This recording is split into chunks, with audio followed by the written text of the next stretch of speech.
Hello everyone! In this tutorial, we will show you a simple and free method to unlock any phone from any carrier, even if it's not fully paid off.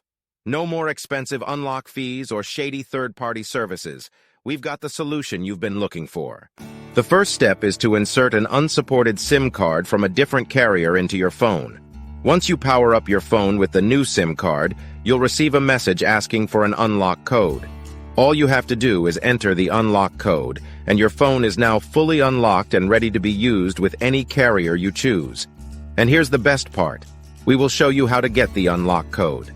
To do this, you need to find the unique identification or serial number of your phone, called the IMEI number. Simply dial *#06#, and the IMEI number will pop up on the screen of your phone. Based on this IMEI number, we will get the unlock code for your phone. If you're a T-Mobile customer or a customer of a mobile carrier that provides a device unlock app, you won't need an unlock code.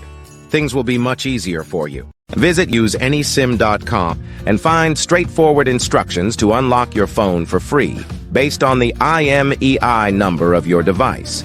Get started now and enjoy the freedom of an unlocked phone, all for free. Thank you for watching. If you found this helpful, please consider subscribing and sharing with your friends.